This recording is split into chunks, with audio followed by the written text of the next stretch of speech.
Bem-vindos à Rede São Paulo Saudável e mais um programa Saúde em Questão. Um programa feito por vocês, para vocês, nossos colaboradores, trabalhadores da saúde, que estão aí no atendimento aos nossos munícipes na cidade de São Paulo.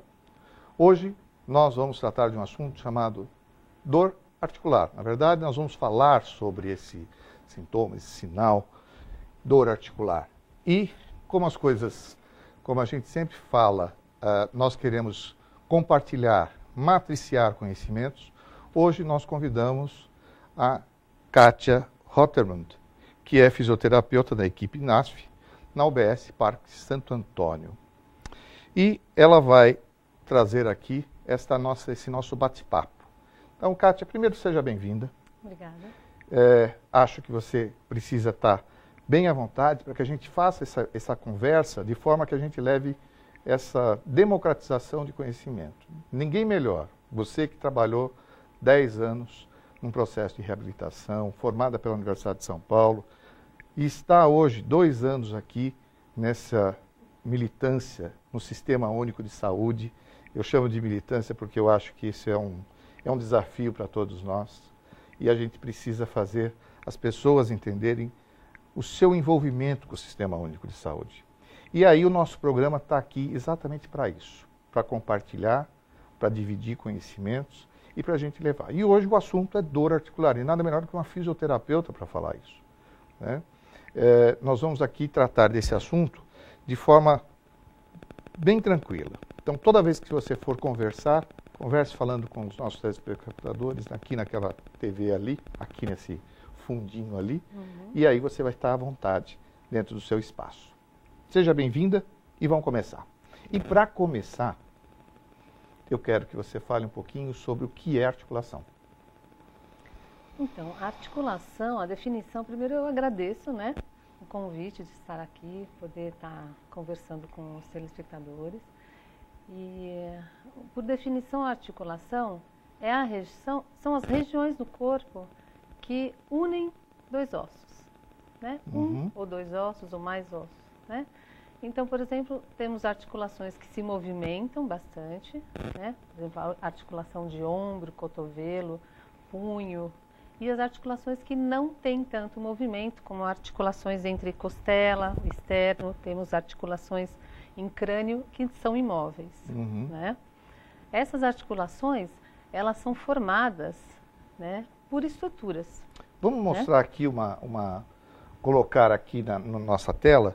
Vou pedir para que coloque aqui a articulação de um ombro. E eu acho que fica mais fácil para as pessoas entenderem, né? O que compõe essa articulação? Então, essa articulação, a articulação do ombro, é a articulação mais complexa do corpo humano, porque ela não é só a articulação desse osso com esse. Ela é composta por 4 articulações, né? A gente tem articulação aqui, a gente tem uma articulação da escápula com o tórax, então ela é um complexo grande, né? Então ela é composta de ligamentos, né, que a sustentam, há tendões musculares que passam pela articulação. A articulação do ombro tem uma bursa subdeltoideia, né, que essa bursa é como se fosse um saquinho com líquido que protege do atrito. Ou seja, um coxim. É um coxim, né, um amortecedorzinho que protege do atrito, do movimento entre os ossos e dos tendões com os ossos, né? Dentro da cavidade articular a gente tem a cartilagem, né? E o que envolve tudo isso é uma cápsula que não é mostrada aí, né? É uma cápsula como se fosse uma membrana, né, que envolve essa articulação, e dentro a gente tem um líquido, que seria o nosso óleo, né? O líquido sinovial é um líquido que lubrifica essa articulação. Entendi, né? Kátia. Agora, deixa eu aqui então entender uma coisa. Quando a gente fala que eu tenho uma dor no ombro, o que pode estar doendo aí?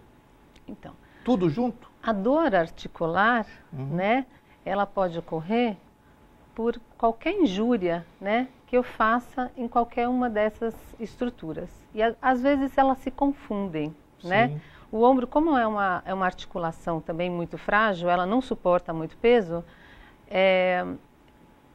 as pessoas que exageram em movimentos repetitivos, se mantêm muito tempo numa postura sem um apoio adequado desse membro superior, elas podem sobrecarregar estruturas, essas estruturas se inflamam. Por exemplo, a gente tem, a inflamação da bursa, dando a bursite no ombro, né?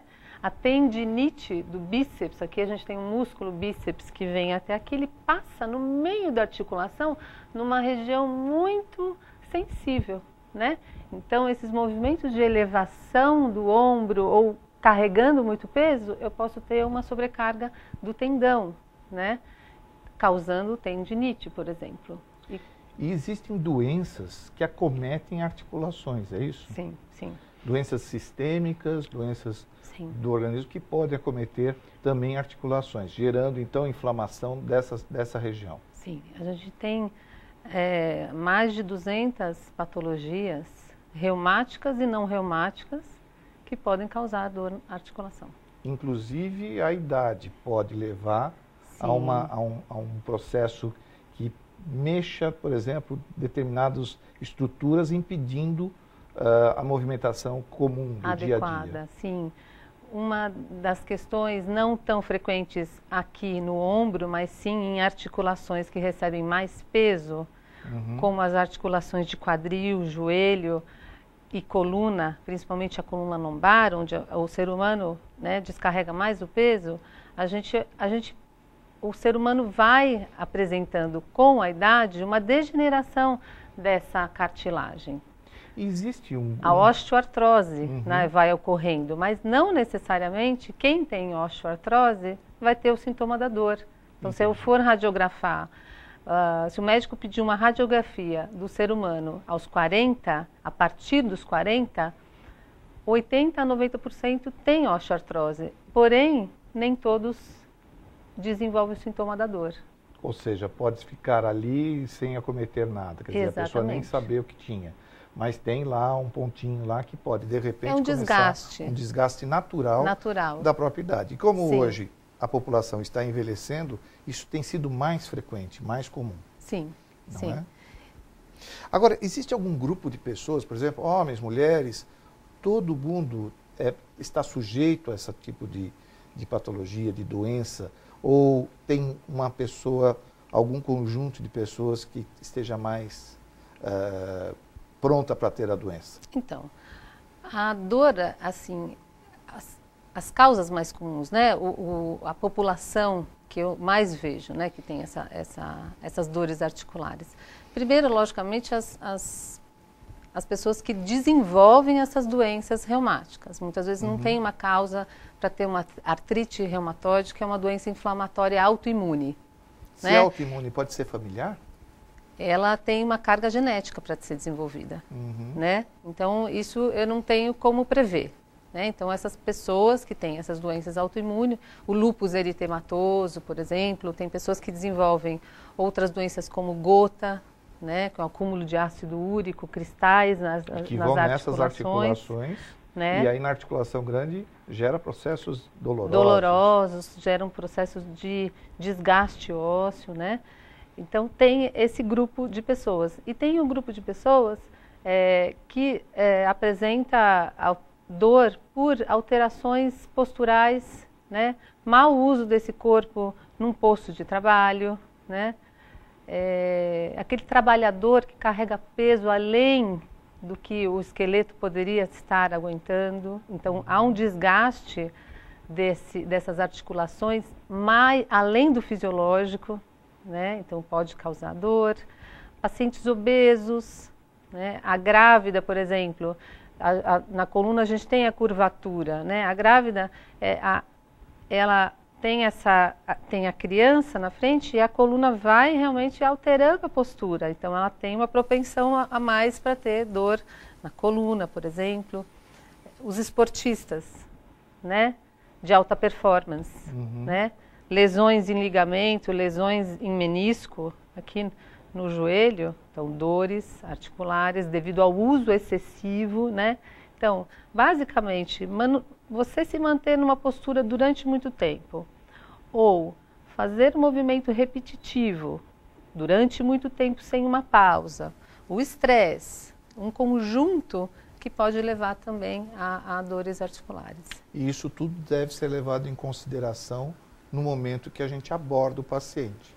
Sim. Né? Quer dizer, você observar o dia a dia, ou às vezes a sala de espera, essa é a importância desse nosso programa, né? Da gente poder levar que todos nós que trabalhamos na área da saúde podemos estar observando o nosso ambiente e ver se a pessoa está numa postura adequada, se aquela paciente que está aguardando está com uma posição mais antálgica, com sinais de dor, e às vezes até alertar o profissional que vai atender, falar assim, olha, pergunta se é isso, não é isso que nós estávamos conversando aqui inicialmente? Então, esse olhar ampliado que a gente deve ter, né, junto, numa unidade básica de saúde, isso acontece muito, né?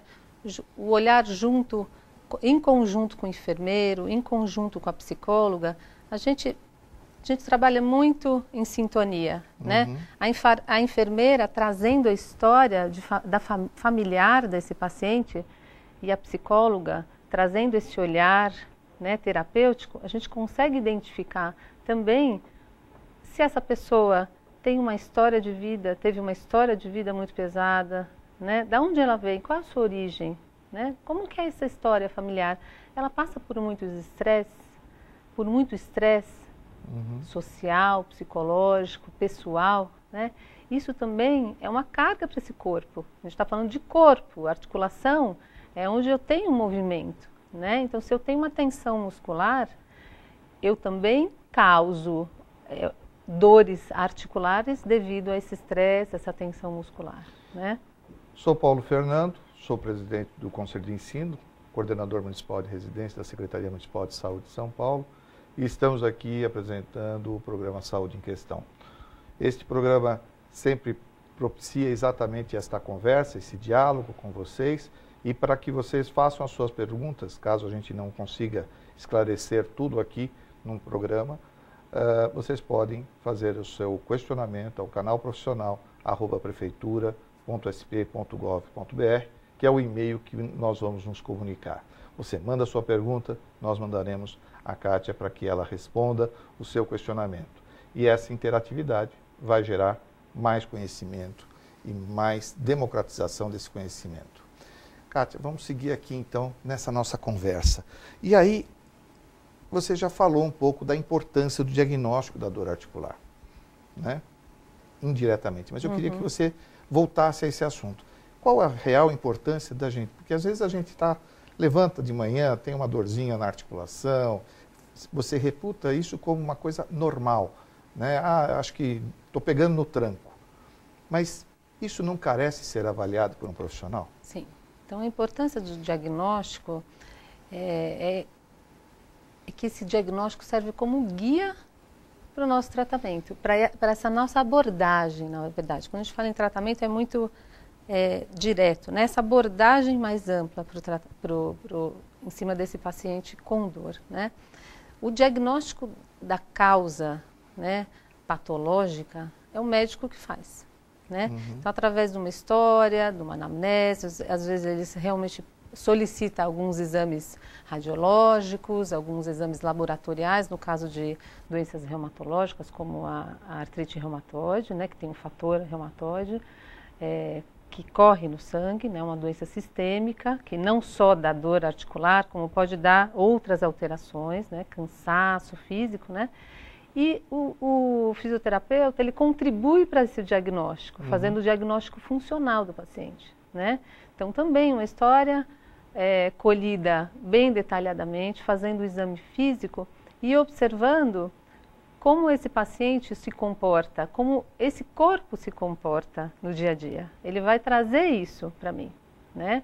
Então, a partir dessa avaliação e dessa conversa que eu tenho com o paciente, eu posso identificar os erros que esse paciente está cometendo com o próprio corpo, né? Porque muitas vezes o tratamento baseado apenas na sintomatologia, né, o tratamento vai tirar a dor, mas muitas vezes essa dor vai voltar e se torna aquela coisa crônica. Se não avaliar de uma forma completa, com a história, de repente é realmente algo que esteja na própria casa do paciente. Eu vou ampliar, né? Como é que a senhora trabalha? Onde a senhora trabalha? Como é que a senhora passa a roupa? Né? Hoje a senhora fez o quê? Né?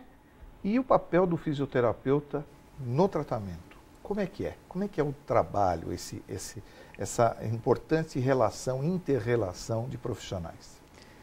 Então, a importância do fisioterapeuta, né, no tratamento, o fisioterapeuta trabalha com a prevenção, né, dessa dor. Ele vai criar uma atmosfera, ele vai educar esse paciente, incentivar esse paciente por um autocuidado, porque sem um autocuidado, né, se o paciente não entende, né, não compreende as estruturas que estão sendo lesadas, não tem uma consciência corporal, então o fisioterapeuta trabalha fornecendo a esse paciente a possibilidade dele conhecer o próprio corpo. Como é que é?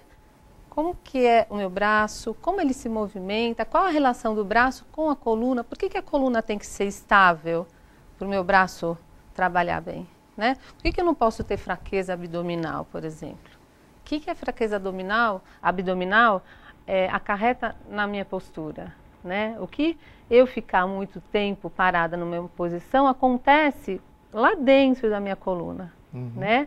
Então, esse acordar do fisioterapeuta, além do uso de técnicas, né, de alongamento, de fortalecimento, para trabalhar uma reeducação postural que eventualmente ele tenha essa postura desalinhada também. Né?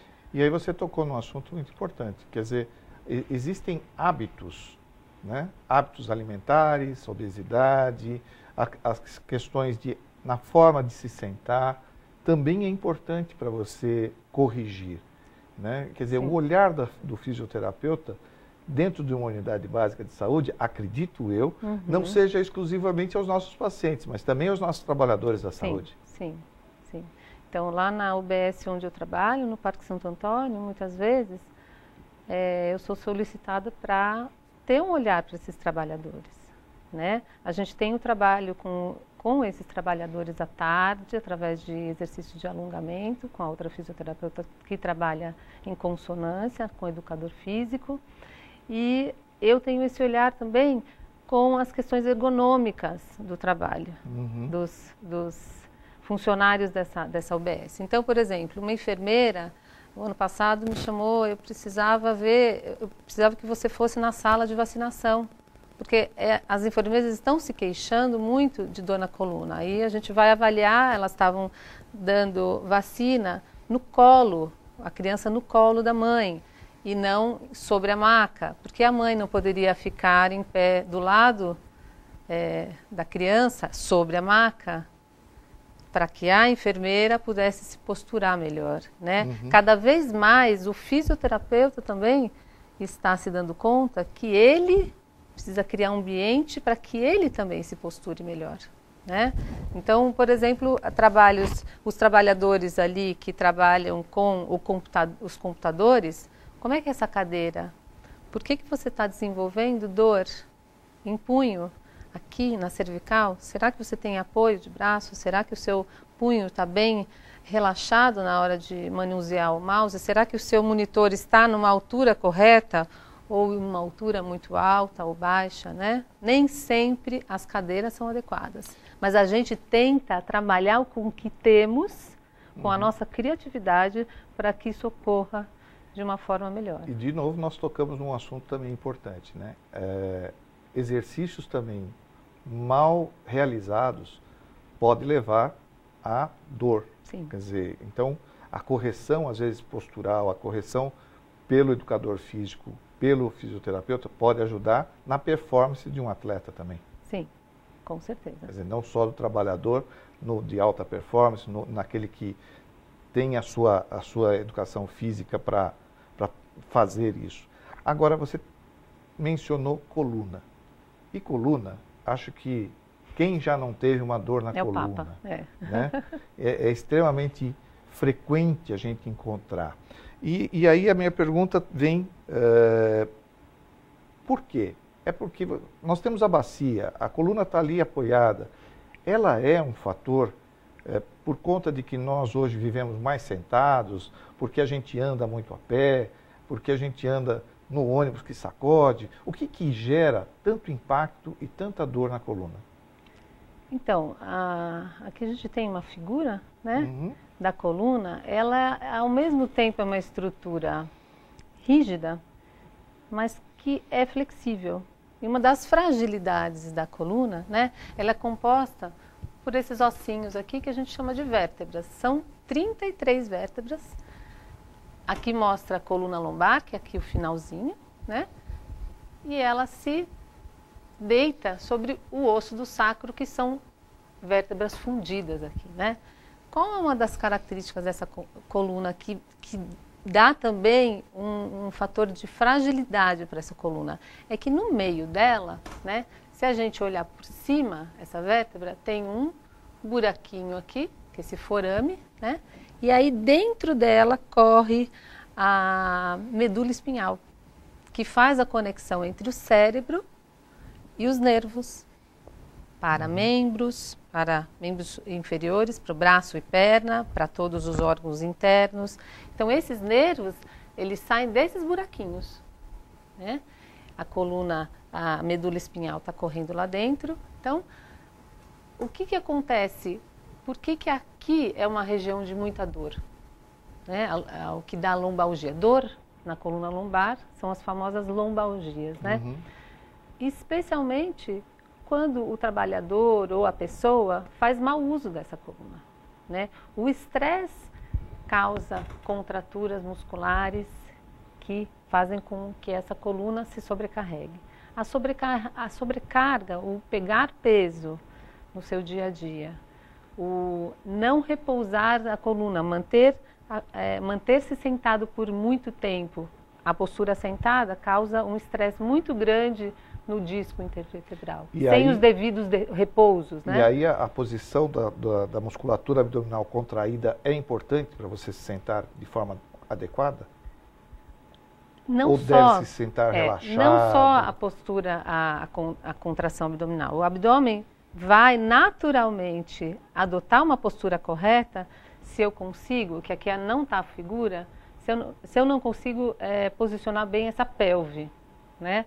Então, assim, a maior parte das vezes a gente vê figura só de coluna, mas a bacia, né, que é a nossa cintura pélvica, né, nossa pelve, é importante que ela esteja bem posicionada também, porque se eu me sento assim, a pelve já está mal colocada e a coluna, né, ou se eu me sento muito tempo sem um apoio lombar, também a musculatura posterior está lá trabalhando, tonificada, em uma tonificação em excesso também, e o músculo, né, está sendo o quê? Tracionando exatamente aqueles ligamentos que nós mostramos na primeira figura, e isso pode levar a uma fragilidade da sua posição. Sim, além disso, você pode estar acelerando uma degeneração dos discos intervertebrais. Uma causa muito comum são as discopatias degenerativas da coluna, né? Que são a famosa hérnia de disco, né? Uma discopatia degenerativa causada por uma discopatia degenerativa na hérnia de disco. Eu tenho um movimento para trás desse disco e ele pode ou não pinçar esses nervos que saem da coluna, causando sintomas, inclusive, de formigamento, fraqueza, né? Uma paraplegia, né? Ou seja, algo que acontece lá na coluna começa a dar uma diferença de sensibilidade na perna e, de repente, o problema está aqui em cima. Exatamente. Né? Então, a gente pode identificar dores nas pernas que são causadas pela coluna, assim como a gente pode identificar dores em braço que são causadas por hérnia de disco cervical, por sobrecarga dessas articulações, né? E agora, no seu dia a dia, né? Agora me aguçou aí o dia a dia da Kátia, fisioterapeuta, dentro do núcleo, dentro lá do NASF, do Núcleo de Apoio à Saúde da Família, recebendo pacientes. Como é que se dá o seu dia a dia lá? Então, eu trabalho, né, nesse dia a dia, tanto realizando visitas domiciliares, eu atendo pacientes com dores articulares já mais agravadas, né, por uma degeneração mais agravada dessas articulações, que têm dificuldade de se locomover até o UBS, eu vou na casa, né, faço visitas domiciliares. Eu tenho alguns atendimentos que eu faço dentro da UBS, eu compartilho muito com a equipe de saúde da família, seja em grupos, seja dentro da própria UBS, né? Seja nessas reuniões, a gente troca conhecimentos a respeito de pacientes com dores articulares. E eu tenho um grupo, na verdade eu tenho 2 grupos, um que é da terceira idade, que não deixa de um grupo grande, com senhoras predominantemente, e o grupo cuidando da dor, né? Esse grupo cuidando da dor, ele não ocorre dentro da unidade básica de saúde, mas a gente, na comunidade, arranjou um lugar, numa igreja, que é um espaço maior, porque a unidade básica de saúde não tinha esse espaço, para realizar esse grupo semanalmente. Né? Então, são pacientes com dores crônicas, que são encaminhados pelas equipes de saúde da família da UBS Parque Santo Antônio, né, um grupo da UBS, que eu atendo em conjunto com a nutricionista. Então, a gente fez um casamento junto com a nutricionista, olhando esses pacientes com dor crônica. E vocês praticam o quê? Uma prática corporal, tem alguns exercícios? Alongamento é uma coisa importante? É muito importante, né? Então, o que nós abordamos nesse grupo cuidando da dor, né, dos pacientes com dor crônica? Sempre a nutricionista faz algumas ações, né? Ela pesa os pacientes, mede, né? Ela dá orientações nutricionais para que esse paciente não tenha o sobrepeso, né? E discute os hábitos alimentares dos pacientes em geral numa roda de bate-papo, traz assuntos que eles trazem para a gente, né? Isso é muito interessante. O açúcar faz mal, né? Por que as gorduras não são boas para o corpo? Isso no bate-papo ela vai trazendo, né? E eu, como fisioterapeuta, eu divido de 15 em 15 dias, a gente vai e a gente trabalha com um grupo de coluna, né? Então eu trago tapetes, nós deitamos no chão e eu trabalho bastante a consciência corporal desta região pélvica, né? Desse eixo da coluna, né? Acabo trabalhando também bastante membros inferiores, membros superiores, através de alongamentos, de movimentação suave, de relaxamento. É uma hora que ele cuida dele, né? É uma hora que eu estou sentindo o meu corpo, né? Então, e isso é importante, porque a pessoa, sabendo o que ela está fazendo, tendo esse conhecimento corporal, também ajuda no dia a dia. Vocês têm notado essa melhora na comunidade? Quer dizer, isso tem trazido resultado para vocês nesses 2 anos que você está aí trabalhando conosco no Sistema Único de Saúde? Sim, com certeza. Então, a gente faz uma triagem nesses pacientes e os pacientes, eles vão dando esse feedback. Nossa, Kátia, essa artrose no meu joelho, que eu tenho pacientes mais graves, realmente que são... Sim. Crônicos que deveriam ter uma abordagem já cirúrgica, mas ele fala assim, não, esses exercícios que você me deu, eu faço todo dia e eu nunca mais tive dor na coluna cervical, por exemplo. Então, né? A promoção de saúde e a prevenção é muito importante. Fundamental. Para que vocês trabalhem. Eu queria agradecer mais uma vez a você, a sua presença aqui, os seus esclarecimentos. Eu tenho certeza que todos aqui acompanharam esse programa. As dúvidas vocês podem encaminhar para nós no canal profissional @prefeitura.sp.gov.br e eu aqui me despeço, agradeço mais uma vez. Agradeço. Queria também. Só as suas considerações finais para encerrar o programa. Então, as minhas considerações finais, a fisioterapia ela pode manejar o alívio da dor de diversas formas, né? Mas dentro de técnicas, né, de uso de aparelhos, a gente pode pensar na simplicidade, né? E eu posso estar ensinando esse paciente, né? E trabalhando junto com uma equipe multidisciplinar para o alívio dessa dor, através de formas simples, né? E a gente precisa trabalhar muito mais no processo de prevenção para o alívio dessa dor, né? Com certeza, e contamos com a fisioterapeutas do nosso município. Muito obrigado mais uma vez para vocês. Obrigada. Até o próximo programa. Até logo.